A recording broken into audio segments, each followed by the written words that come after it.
This is CBC Nova Scotia News. Safety clearance. Truro empties encampments over wildfire risks, but advocates warn closures won't fix the crisis. Book battle. Hundreds march in Kentville to fight upcoming library closure. And the IWK's Selfie Project gives young patients a closer look at their own healing.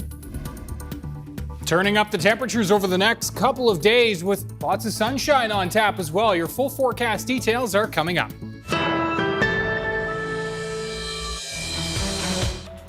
Good evening. The town of Truro has begun clearing a local homeless encampment over mounting concerns about wildfire risks to nearby homes. However, with area shelters close to capacity, community advocates warn that the underlying housing crisis remains far from solved.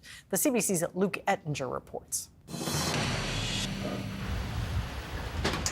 One truckload at a time, this encampment is being removed. It is on land owned by the town of Truro off William Barnhill Drive. About 250 meters into the woods, there is a main camp with makeshift tents among piles of items ranging from clothing to power tools. Last week, council voted to spend up to $50,000 on the cleanup, in large part due to wildfire risk. One was reported nearby last month. We have to have the safety of our residents, that their homes aren't going to catch on fire because there's outdoor fires and people trying to keep themselves warm. So it's a very, very complex issue. There's no easy remedy to this. If there was, it would be fixed by now. But it's not. Truro Housing Outreach Society is continuing to support 8 people who were told to leave. Staff had been working with the group for about a year, including providing fire extinguishers. Encampments affect the whole community.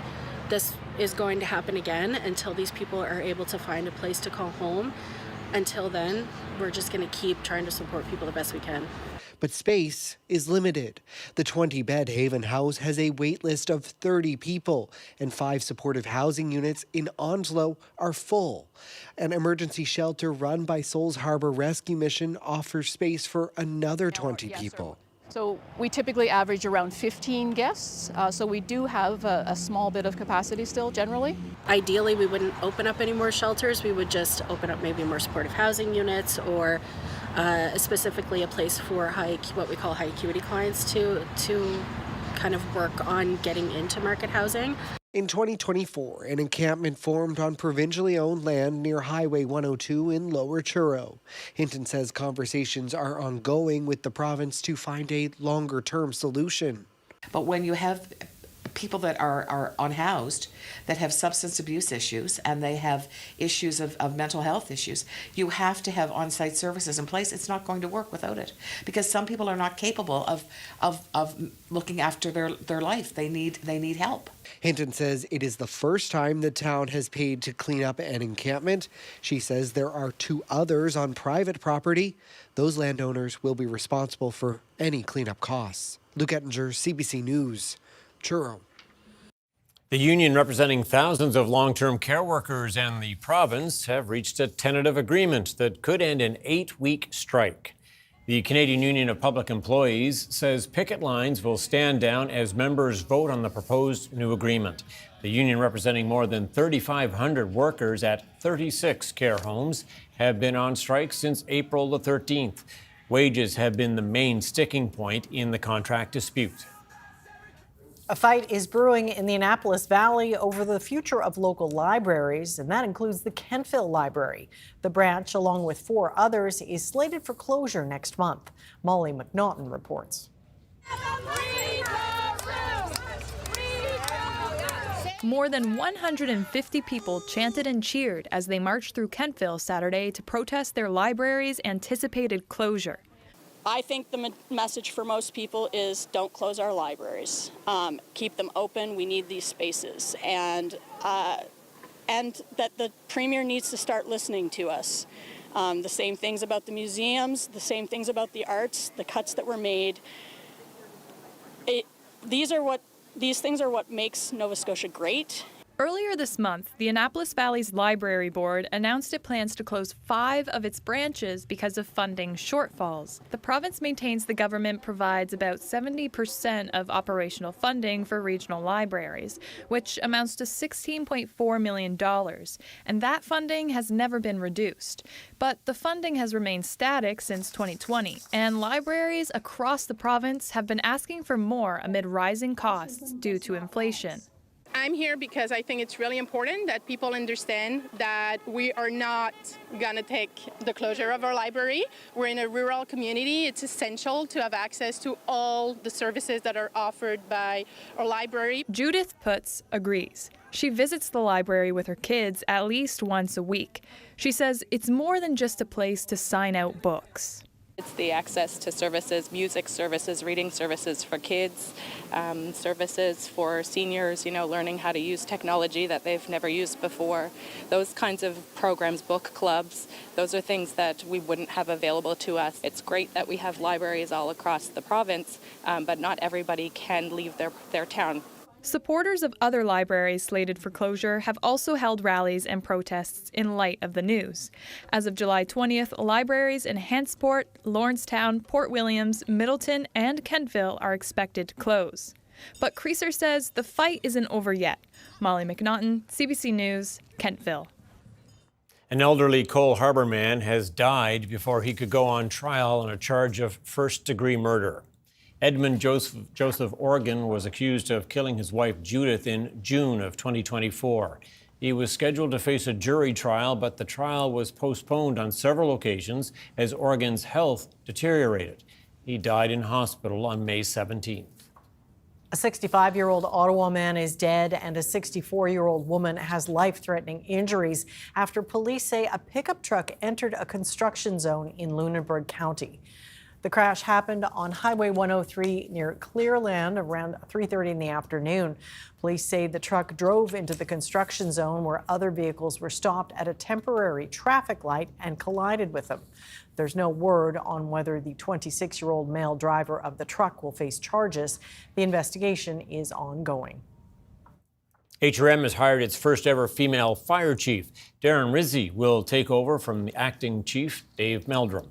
Rizzi was selected after a nationwide search. She began her career in Ontario and most recently served as fire chief and director of Toronto Pearson Fire and Emergency Services. Rizzi will start her role in mid-August.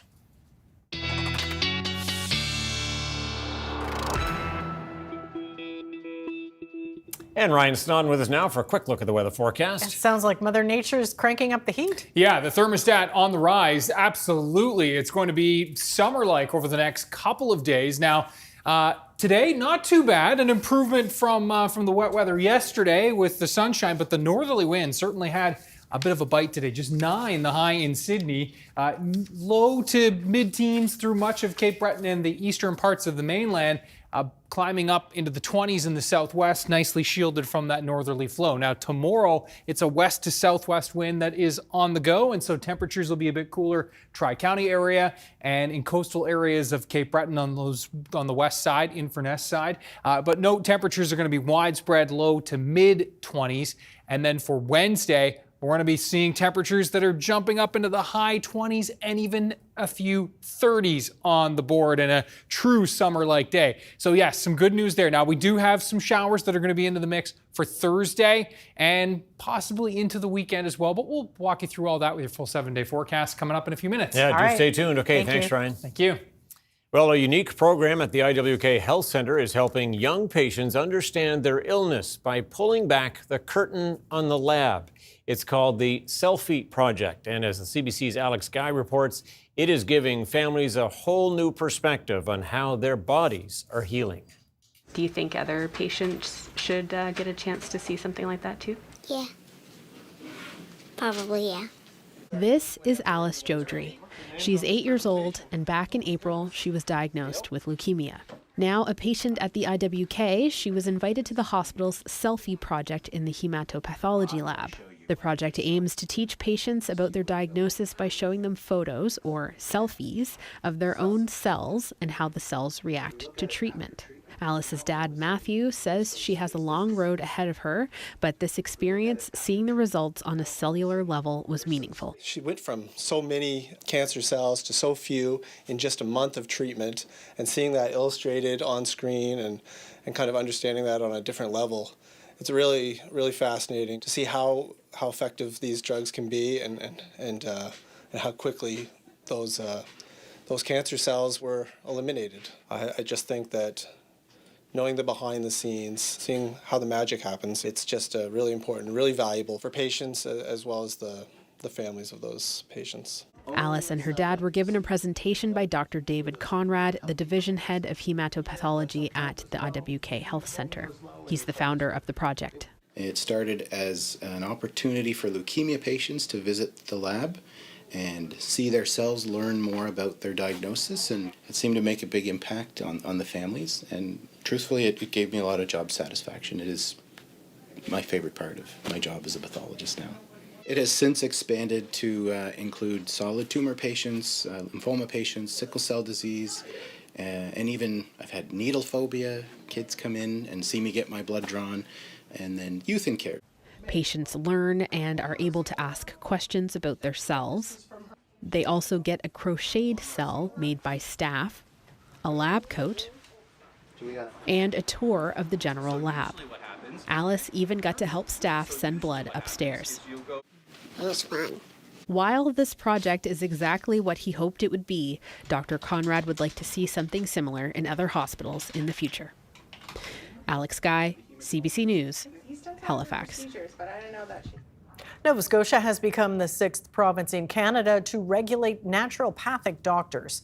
The profession became the latest to be licensed under the province's Regulated Health Professions Act. Dr. Tara Lance, the chair of the Nova Scotia Association of Naturopathic Doctors, says this move will help many people who may not have a primary care provider.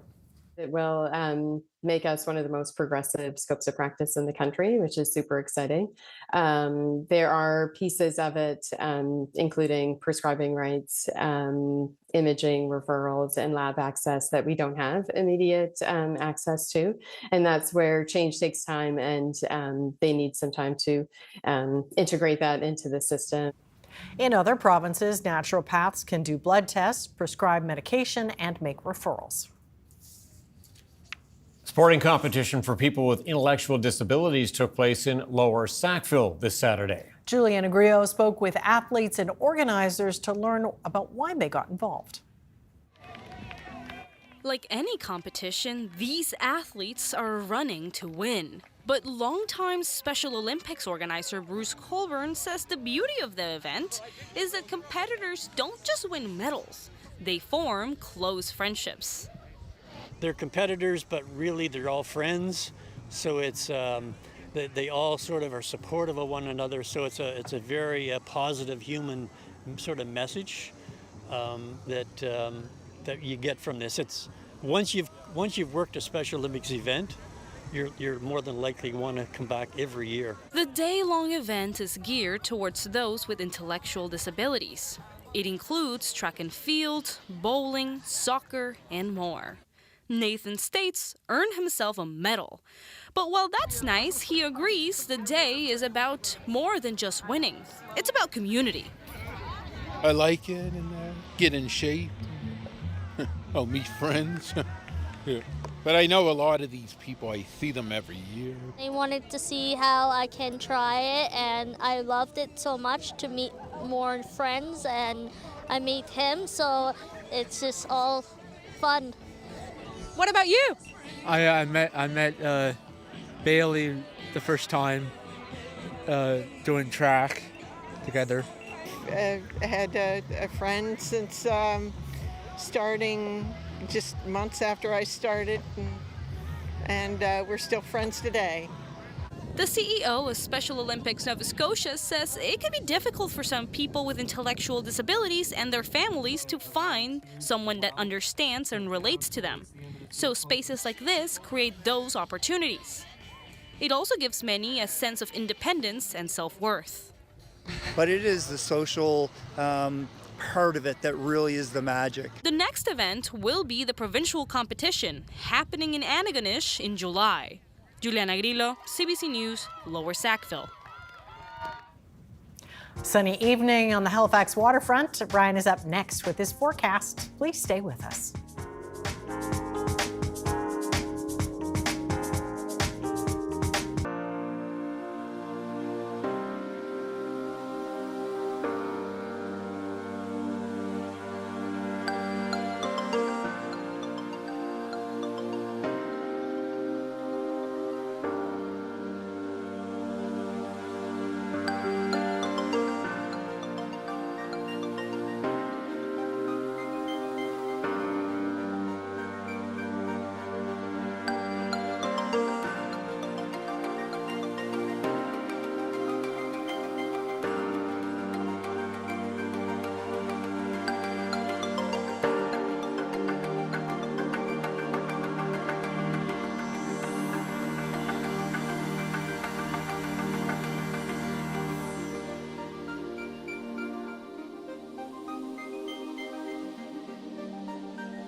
All right, let's get talking about the weather because, man, it sounds like some good weather on the way. Beautiful day today, although a little breezy for some. So the breeze is going to die down a bit and the temperature's going to go up, That's right. Beach days shaping up over the next couple. Yeah, nice. Right? Right in the middle of the work week. Yeah. Amy has an idea there. Yeah, I think so. We'll be marking attendance for the next couple of days. But yeah, it's going to be really, really nice. Absolutely. Let's first have a look at how things played out today. We're going to show our time lapse from Bedeck. Note the clouds, excuse me, a little cap there this morning in Bedeck and across Cape Breton. But things did clear out quite nicely. The blue sky appearing and yeah, a bit of a wind change there in the atmosphere. Which one's your boat, Ryan? Which one did you pull in there with? I'd love the one on the right. Yeah, that's a nice looking boat. Yeah, it is. And look at all that sunshine this afternoon. Beauty. Fantastic. NovaScotiaWebcams.com for that shot. And we do have a live shot here. There it is. Beautiful. Still nice. In Indeed. Yeah, still nice. And yeah, a few folks down enjoying the beautiful evening there. Now, temperatures across Cape Breton it's still a little cool today. 9 in Sydney right now, and that was the high today. 12 in Port Hawkesbury currently. And you can see the temperatures warmer the further west you go. Shielded from that northerly flow, we're into the 20s from Western Head down to Bacaro, and Kedgey's also at 20. Not too bad. Halifax at 18. Winds easing, they'll continue to ease. Still a little on the steady side right now, though. Still sustained in the 20, 30 kilometer per hour range, gusting in the 50 to even 60 kilometer per hour range in Sydney. And yeah, those winds will continue. We'll turn the dial down. Mother Nature will overnight. There's that latest system moving out with the wet weather from yesterday. There's the trough that's going to be sweeping in and kicking some cloud cover up overnight into tomorrow morning. Nothing too major, but a little cloud cover in the mix before we really get off to the races with lots of sunshine tomorrow. Look at the heat building up ahead of this front. This is the heat that's going to be working its way in for us. And you can see very warm indeed. Temperatures surging up into the mid to high 20s and some 30s. And that is all pushing in through our neck of the woods over the next couple days. You'll note Canada, looking pretty spring-like overall. Standing out like a sore thumb, St. John's at 5 degrees. A little tough go there, and even some snow over northern parts of Newfoundland is over the last day or so. As we look at the forecast for tonight, mid-single digits in the east, including Cape Breton. Low-lying areas will dip as chilly as 2 or 3 degrees here, especially eastern parts of the mainland. There's a very slight risk for some patchy frost. Not overly concerned about it. No frost advisory. As we work our way back towards the south and west, we've got temperatures more like 8, 9, and 10 degrees. Now, you'll see as we move through the overnight, there's this cloud deck that's going to be spilling in and across the province to start Tuesday. So a solid mix of sun and cloud to even mainly cloudy at times tomorrow morning, but it does look like we will mix out to a mostly sunny afternoon, and that's when we'll be off to the races. With all that sunshine and those temperatures will be nice. Now, with that westerly west to southwest wind tomorrow, onshore wind, Cheticamp, Inverness, Port Hood, Mabu, Judic, and then on the southwest side as well, along that Richmond County side, just expect temperatures, if you're standing with your feet along in the water, water temperatures are like 6, 7 degrees, right? So it's going to be cooler right along the coastline, but you won't have to find your way too far inland tomorrow to get into these nice toasty temps. Metro should be right around 24 tomorrow, closer to those mid to high teens as you work your way closer to the water. Note temperatures are going to be nice and toasty through the valley tomorrow, in through Bridgewater and Kedgey. Should be around 26, 27 degrees. I think those will be our hot spots. Yarmouth 19 tomorrow with an onshore wind there. Note for Wednesday, lots of sunshine on tap as well. We'll call it a mix of sun and cloud.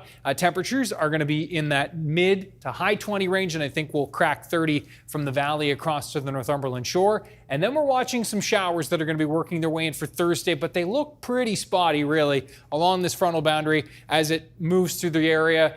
That will kick some cloud cover up and a few showers, but not a washout of a day by any stretch. Temperatures back into the low to mid 20s for Friday. The weekend at this point, a little in flux. Saturday, maybe the cloud cover a bit dominant, but I think we'll stay dry. At this point, a better chance for showers on Sunday, but it doesn't look as damp as yesterday, especially late yesterday was. But we'll keep you posted on that all-important weekend forecast. Yeah, do stay tuned for that. Okay, thanks so much, Ryan. Thank you, Ryan. Well, they say age is just a number, and on Sunday, the Halifax Lancers proved just that. The riding club hosted a century ride where the rider and the horse's combined age equaled 100 years. The CBC's Molly McNaughton has that story. To become members of the Century Club, senior equestrians partner with senior horses. So Bud has been here at Lancers for 25 years. He's now 28, so he came when he was just a young horse, and he came with lots of vim, vigor, but he also had to sort of learn his job and learn how to be a riding lesson horse, and now he is one of our most trusted, talented school horses, including our therapeutic riding program. Candy is much the same. She's 2 years younger than him, and she just has such a magical way of teaching the riders the lessons that they need to have. She's also extremely comfortable to ride. Like Candy and Bud, the two women in the saddles today are also experienced in life. To officially qualify for the Century Club, each horse and rider partnership has to have a combined age of at least 100, and they have to complete a dressage test, which is judged and scored. Pat Steele, originally from New Brunswick, is 75, and when she heard about the Century Club, she thought she and Bud would giddy up and give it a go. I didn't think much about it. I looked it up and started to research it, and I was like, that would be a really good riding goal to work towards for the year. So usually every year we try to think of a goal that we're trying to do and improve in our riding. And so that kind of became mine. And Terry was a little more reluctant, but I was sort of like, you're going to want to do it. You're going to be happy you did it when it's done. It's a huge achievement, and my friend Pat that you just talked to convinced me that we should join the Century Club, and I'm thrilled that I've done it now. I was terrified of doing it, but it was fine. It was fine, and I'm very proud. When we did the walking diagonal, she kind of started trotting in the middle of it, so that would have put my points down a lot. But she walked just very, very good. The whole ride went really good. Good. And Candy, how do you feel about the ride? As for Bud, this is just another accomplishment in a long career, a career that will soon come to an end. He's retiring this year and will live out his life in rolling pastures with his pony friend Ollie. But while Steele will have to find a new mount, she and Arneson say they're not ready to ride off into the sunset anytime soon. The body gets stiffer and sore, and as you get up in the 70s, late 70s. But I still feel pretty good. I go to the gym and I do Pilates and I do a dance class, all so I can keep riding. Molly McNaughton, CBC News, Halifax.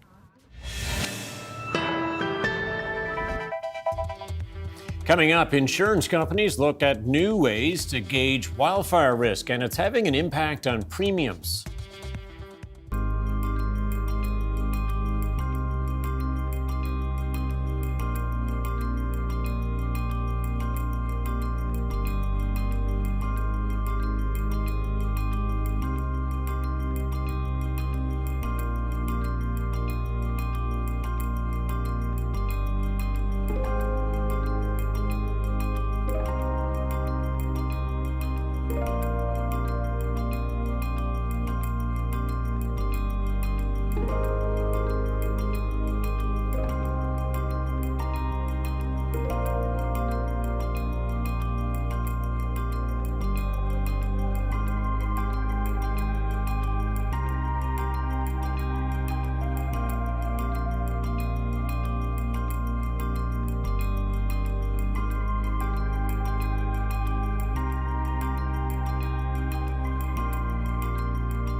There is a shift in how insurance companies are calculating risk, and it could affect the premiums you are paying. Amanda Dean is Vice President of the Insurance Bureau of Canada for Ontario and the Atlantic regions. Thanks for coming into studio with us. Thanks for having me in. Maybe it's the easiest to explain this sort of new approach by looking at the Hammonds Plains situation. The wildfires tore through there years ago, and now some people who have rebuilt their homes at a more expensive price are actually having their premiums go down. So can you kind of walk us through that? Absolutely. Well, one of the things that insurers do, especially after a severe weather event like that wildfire, is a severe weather event.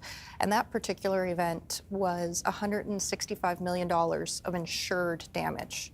We know there was components of that fire that weren't covered by insurance, and of course the municipality and the provincial government kicked in some funds as well to get the community back to where it is today. I will also add that particular event and getting people back to where they were is a masterclass in cooperation between the province and municipality and issuing the permits in a very speedy fashion so that insurers can get in and start rebuilding.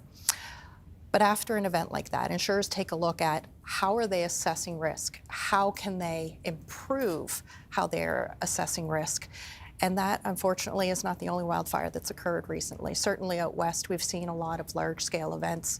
Jasper, for example, the initial estimates there were about $890 million. I believe it will tip over that number quite substantially when all is said and done. So when you have a series of these large-scale wildfire events happening in all corners of the country, insurers have to start looking at how they are assessing risk, what tools exist now that maybe didn't exist years ago, and how can they implement them in how they're assessing risk accurately. Yeah, so the insurance companies don't end up paying out more than what's actually been insured for. And so is it fair to say that they're looking at a more predictive model as opposed to maybe what happened in the past? I think it's a combination of both because claims drive premiums. That is just one of the realities of insurance, that if a number of claims are paid out, especially in a certain jurisdiction, the premiums have to come from that jurisdiction, and they do. They're pulled from the pool of funds that we're all paying into for our home insurance policies. But when insurers are looking towards what individuals pay into that pool for the risks that will occur down the road, they're taking a look at what mitigating measures are being implemented by the homeowner. And if they're making suggestions on things that could be implemented to reduce the risk, in this case of wildfire. Safety zone around your house, perhaps, Safety or trees zone. and things? Exactly. Are those things being implemented? Did the homeowner agree to do them? If so, great. Then that's going to be factored into the algorithm that comes up with that premium that we all pay at the end of the day. And ultimately maybe bring that premium down. In some cases, yes, absolutely. And there's a lot of good resources as well. This is not a secret in terms of what can be done. A couple of resources off the top of my head, Fire Smart Canada. They have recommendations for homeowners, but also communities. So the municipality of Annapolis, for example, is now a Fire Smart community, and they've offered some resources I've noticed on their social media site. But you could hop on the Fire Smart Canada website and see what you can do around your home, even clearing away dead leaves, so that the general maintenance that sometimes we get to a little bit more frequently than others, just making sure that you're doing those things. Or maybe it's how far are the trees set back? What kinds of plants do you have around your home? How close are they? Another great resource, the Institute for Catastrophic Loss Reduction, or ICLR. Give it a quick Google. They have some great checklists for homeowners with better and best suggestions to prevent against wildfire risk or other risks. And you alluded to technology there. Are you talking about things like satellite imagery and that kind of thing to assess risk or potential risk for a property? Absolutely. So insurers are taking a look at all sorts of different technology that's available and what they can invest in, what they can access. We can certainly access a lot just on our own computers and with Google Maps and the like. However, insurers are able to take a look at what else is available and does it make sense for them to invest in getting that technology so that they can more accurately price risk per homeowner. So there's certainly ongoing conversations. And then actuaries, which are employed by insurance companies, they have their own association. They're constantly looking at tools that the profession of actuarial science can use in order to pinpoint and better guess what's going to happen tomorrow. And so I know every policy is different, every property is different, but what kind of changes are you seeing in premiums as a result of some of these kinds of things you're talking about? Well, as the trade association, we don't see exactly what's happening with premiums, but we certainly hear through the grapevine and through the media and other sources of what's happening. And one of the key things is having a conversation with your insurance representative. If they don't have the information, they can connect with your insurer. Those two groups of people, so your broker and agent and your insurance company, see a lot. They see a lot in terms of what can happen, unfortunately, but what can also prevent. There were some homes, even in the Tantallon wildfire, that didn't have damage. And what was it about those properties? It was well manicured, groomed properties in some instances, in addition to perhaps fire resistant materials. So listen to what your insurer, your insurance representative have in terms of suggestions. Can you implement it on your property? Does it make sense for your property and your financial situation, of course? But what can help reduce those premiums, essentially reducing your risk? All right, we'll leave it there, Amanda Dean. Thank you so much. Great, thank you.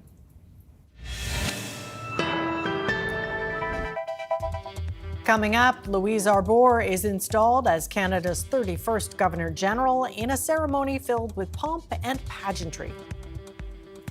And a devastating earthquake in the Philippines leaves dozens dead, along with widespread damage and power outages.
Welcome back. Canada has a new Governor General. Louise Arbour has been sworn in as the King's 31st representative in Canada. She takes the reins at Rideau Hall after a lifetime of work in law and human rights. The CBC's Marina von Stackelberg reports.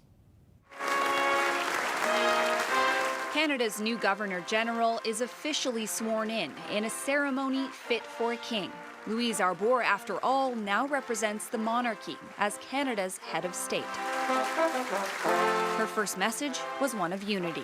Extreme polarization is dangerous, but so is extreme consensus. It is through our differences and our fundamental right to express them that we will nourish critical thinking, creativity, and innovation. As a representative of Canada, she'll hold many responsibilities, both ceremonial and operational. She is now Commander-in-Chief of the military, and her signature will be on every new law the government passes. These duties call for sound judgment, deep learning, and an unwavering commitment to the rule of law, the very principles on which our new Governor General, Her Excellency Louise Arbour, has built her exceptional career. Arbour has already had a lifetime of accomplishments. They include Supreme Court Judge, Chief Prosecutor for International Criminal Tribunals, and the United Nations High Commissioner for Human Rights. Arbour gave a heartfelt thank you to her predecessor, Mary Simon, Canada's first Indigenous Governor General. She has reminded us that reconciliation is a lifelong journey that begins with listening and with empathy. Those who know Arbour say she'll bring her own empathy and energy to the job. We don't think we are perfect, but we believe we're pretty well on the way there. Each one is much like another. Arbour's message even reflected in her choice of music, a children's song about how even despite our differences, we are all alike. Marina von Stackelberg, CBC News, Ottawa.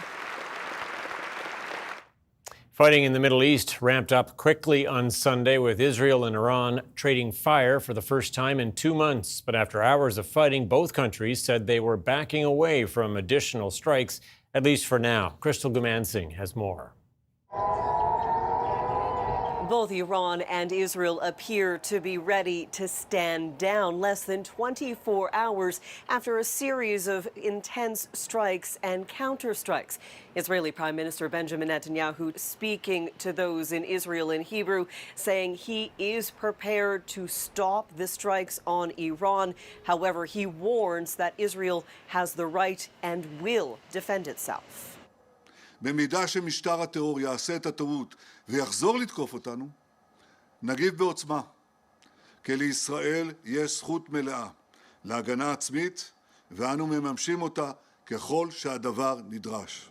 Iranian officials also said that they are prepared to halt all airstrikes on Israel. A similar message from the Iranian president, Masoud Pezeshkian, who said that the defense will continue, that it is a national priority, but they will also not walk away from diplomacy. So currently, despite the fact that there has been an exchange of airstrikes between Israel and Iran, both sides appear to be stepping down. U.S. President Donald Trump has been very active, not only speaking to Israeli Prime Minister Benjamin Netanyahu on the phone, but sharing a lot on social media as well. At one point, he said that both sides, Israel and Iran, are looking to do an immediate ceasefire. Final negotiations on peace are proceeding, subject to ignorance or stupidity getting in the way.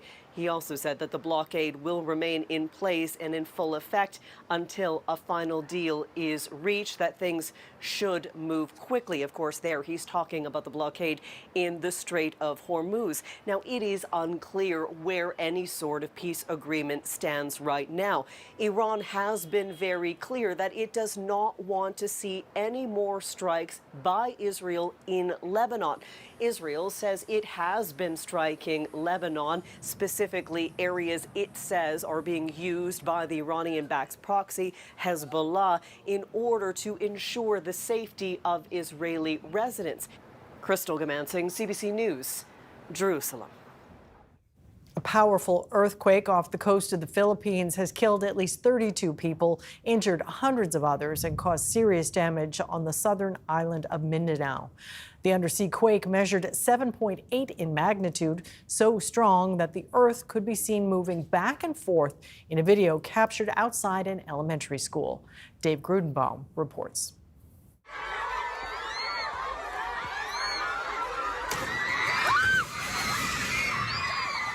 Now, from what we know so far, the bulk of the damage from this earthquake happening in General Santos City, that has a population of about 700,000 collapsed buildings, including a shopping mall, damaged schools, significant infrastructure damage, as well as power outages. Several people killed by a collapsed wall, and more people killed from a landslide that was triggered by the earthquake. Many police stations and fire stations suffered significant structural damage, and they're not allowing the cops and firefighters back in these buildings until each one has been inspected by structural engineers. That could take some time. Now, some progress that's been made here. The biggest airport in the area that's been impacted by this earthquake, that airport in General Santos City, that has been reopened, not for commercial flights, but for search and rescue teams, as well as humanitarian aid. And that's going to be really important as more help is brought in overnight and in the days ahead to try and get that help on the ground to the places where it's needed most as quickly as possible. Search and rescue teams are combing throughout the areas, multiple aftershocks throughout the day. There are also tsunami waves, some above 1.5 meters that happened in the hours after the initial earthquake, but certainly those tsunami waves were not as high as many people had feared. Now, an important thing to keep in mind while we're getting the initial reports in terms of the damage, most of that is coming in from the urban areas. So much of the area that's been impacted by this earthquake are rural communities. Often we're talking about dirt roads, sometimes even bike trails to get to some of these communities. Often these earthquakes do so much structural damage to these dirt roads that they become impassable if you look at earthquakes past what's happened. And sometimes there's no easy alternate route to get to some of these communities. So it may be, if you look at past earthquakes, if that's an example of what's going to happen now, it could be several days until we get a really good assessment as to exactly what the death toll is and exactly how bad the infrastructure is. Another thing to keep in mind here, this was the first day of the new school year, but at that time of day, while school's in session, for most of these schools, the kids were outside for flag-raising ceremonies. If this had happened just an hour later, we could be looking at significantly higher casualties. Public health officials have been warning about deadlier, more powerful illicit drugs on the streets of Canada. And in Winnipeg, they've led to signs of a worsening crisis. Karen Pauls looks at what the province is doing to try and save lives, but a warning some of the images in this story may be distressing. It's 33 degrees, early afternoon, and the Winnipeg Fire Paramedic Service is already busy. Help. Yeah, can you oxygen? I don't have oxygen on me, and just some Narcan. District Chief Amy Hancox is trying to help a woman in a bus shelter. She's not breathing. Hancox uses naloxone to revive her. So far this year, the Winnipeg Fire Paramedic Service has responded to more than 2,400 opioid calls and is on track to break records. On one April day alone, crews had 66 opioid-related calls, the highest single-day number in 15 years. One example is a dispatcher looking at their screen, trying to send an ambulance to an overdose and a child having an allergic reaction, and there isn't an ambulance for either of them. That's a crisis. It's a crisis across Canada. Health Canada says there's an average of 16 opioid-related deaths every single day. It's in a particularly bad phase around the country right now. There's sort of new contaminants in the drug supply, and so people are maybe overdosing more often and then having a more profound overdose. On Tuesday, the Manitoba government announced a 3-month pilot project, a dedicated 2-person team to respond to overdose calls in high-need areas 24/7. We hope to, of course, save lives, help the frontline responders with their calls for service. Just checking on you, making sure you're okay. But community groups worry it's not enough. Jason Podolaniak's girlfriend died 5 months ago with fentanyl in her system. When you're an addict and you make the decision to quit, you'll change your mind in an hour. So you got to get them when they want to. Back on the street, Hancox is trying to help 3 people. Buddy, Can you wake up? A couple doses of naloxone and he's revived. Hancock's heads to the next one. Karen Pauls, CBC News, Winnipeg. A rural community in Manitoba has declared a local state of emergency. Parts of Minitonas have been hit hard by flooding. The community is about 150 kilometers northwest of Winnipeg in the Swan Valley. Environment Canada says a powerful storm yesterday deluged the area with 150 millimeters of rain. Many roads and bridges are underwater. Parts of the community are being evacuated. Firefighters are going door to door to check on residents. Financial fraud costs Canadians hundreds of millions of dollars a year, and in many cases, people end up bearing the financial loss because banks refuse to reimburse them. One TD Bank customer in Nova Scotia is dealing with exactly this situation. Erica Johnson has his story. I was panicked. I was kind of like a small heart attack. Shakir Ahmed is talking about a text from TD Bank alerting him his credit line was nearing the limit. When he checked 10 transactions he says he didn't authorize, he was suddenly almost $15,000 in debt. I am not like a high-income guy. We have mortgage, car payment, kids. He reported the fraud, filed a police report, but his request for reimbursement was declined.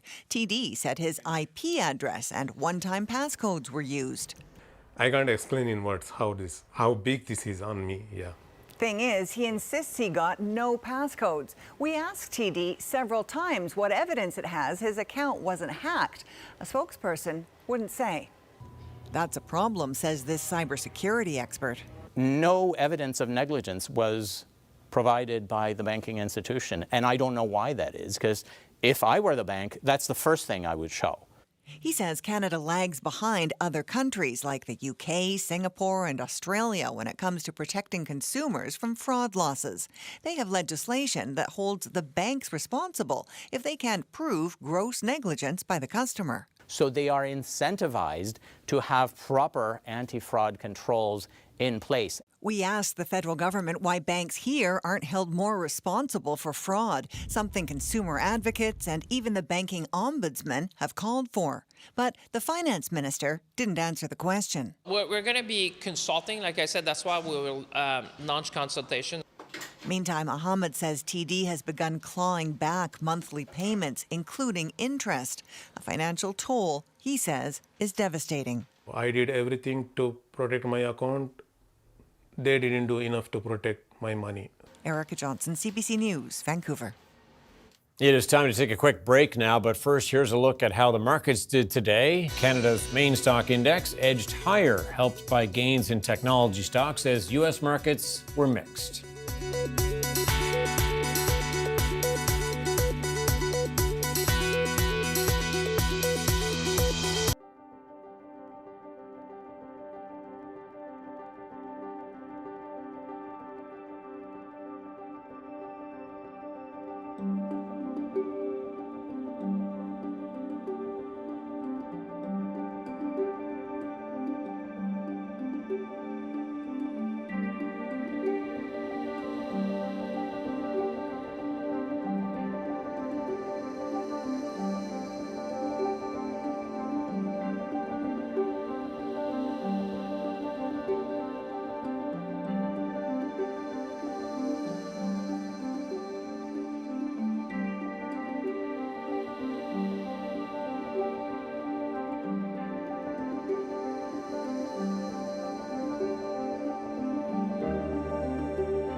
All right, we got this thing figured out. Now summer's roaring in, isn't it?